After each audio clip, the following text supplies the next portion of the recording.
C'est pour moi un honneur et un grand plaisir de m'adresser à vous à l'occasion de la cérémonie d'ouverture des 72 heures de notre IFR. Je profite de cette occasion pour saluer chaleureusement et vivement le ministre de l'Intérieur. Monsieur le ministre, c'est pour nous un grand plaisir de vous accueillir dans notre université. Vous nous avez fait cet immense plaisir de répondre à notre invitation malgré votre agenda chargé. Honorables invités, chers délégués, chers étudiants, les 72 heures de l'IFR ECOMIS s'inscrivent dans une logique de présentation des formations professionnelles qui sont dispensées au sein de notre IFR. Dans le cadre de cette manifestation, une présentation des formations ainsi que les débouchés sera faite. Monsieur le recteur, ECOMIS recouvre en son sein des formations adaptées aux besoins des organisations de notre pays, ce qui permet aux étudiants bénéficiaires de ces formations de mieux intégrer le marché de l'emploi après leur étude. Cette réussite, monsieur le recteur, s'explique par la mise en œuvre de votre vision éclairée et par les autorités de notre IFR.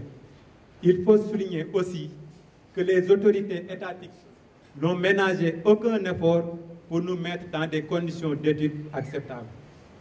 Monsieur le ministre, soyez notre porte-parole auprès du président de la République pour lui signifier que nous, étudiants de l'Université Alioune Diop, avons apprécié à sa juste valeur la mise à notre disposition de 3 bus et de 3 ambulances.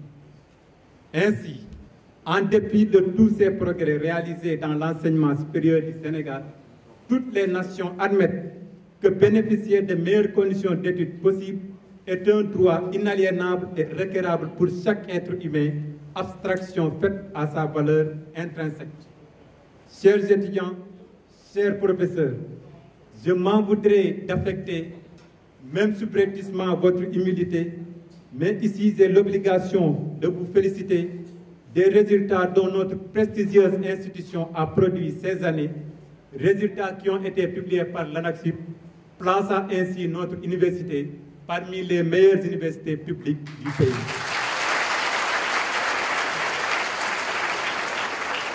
Si de tels résultats sont obtenus, c'est très certainement à cause de notre slogan « L'excellence est ma constance, l'éthique est ma vertu ». Nous nous sommes inspirés du juge Kéba Mbaye qui disait, je cite, « L'éthique devrait être adoptée par notre pays comme la mesure de toute chose, car accompagnant le travail, elle est la condition sine qua non de la paix sociale, de l'harmonie, de la solidarité et du développement. Le travail et l'éthique sont les seuls outils de développement véritable. Nous devons les ériger en principe premier. » Fin de citation. À ce niveau, il convient de magnifier l'esprit de collaboration de nos autorités universitaires. Monsieur le recteur, j'ai toujours eu foi à la personne du représentant qui doit incarner les valeurs morales et intellectuelles, d'indépendance et de compétences incontestables qui fondent sa légitimité et sa crédibilité. Je sais également l'importance qui s'attache à l'acte de prendre une décision et qui renvoie directement à la personne du représentant, en ce qu'il y a de plus intime en lui, en ce qui fait à la fois sa force et sa faiblesse et qui donne toute sa part d'humanité. Chers étudiants, je vous invite à méditer sur ces propos. Nous planifions pas pour échouer, mais nous gestions à planifier. Travailler dur, ça fonctionne. Travailler dur, c'est ce que les gens qui ont du succès font. C'est ce travail qui fait de nous des étudiants capables de se départir de l'esprit de pillage des biens publics, mais aussi et surtout de la violence qui règne partout ailleurs dans les campus universitaires. Mesdames, Messieurs, honorables invités, en dépit de tout ça, j'ai eu à m'interroger sur une question qui concerne notre IFR. J'ai eu à me poser la question de savoir Comment est-ce que notre IFR peut-elle maintenir ce défi des temps avec toutes les difficultés, parmi lesquelles je citerai le problème des salles de classe. Le problème d'encadreur pour les étudiants en licence 3 ou en master 2 pour les mémoires. Pour ne citer que ces problèmes-là, en dépit de tous ces obstacles, l'IFR continue à se réaffirmer. C'est à cause de l'engagement de notre directeur IFR et des personnels administratifs et techniques qui nous accompagnent à tout instant. Monsieur le directeur, nous ne pouvons pas vous remercier pour ces actes que vous avez accomplis pour la cause estudiantine.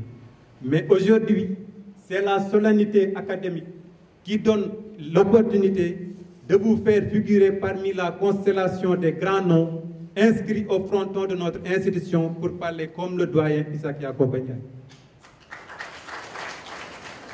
Je remercie nos voyants professeurs et chefs de département qui n'ont également ménagé aucun effort malgré les conditions difficiles à lesquelles nous confrontons chaque jour. Chers étudiants, je vais terminer mes propos en faisant un appel à la paix, un appel au pardon, un appel également à l'intégration. Chers étudiants, l'étudiant, peu importe la casquette qui lui est attribuée, reste un étudiant. Unis, nous sommes forts, divisés, nous sommes faibles. Mesdames, Messieurs,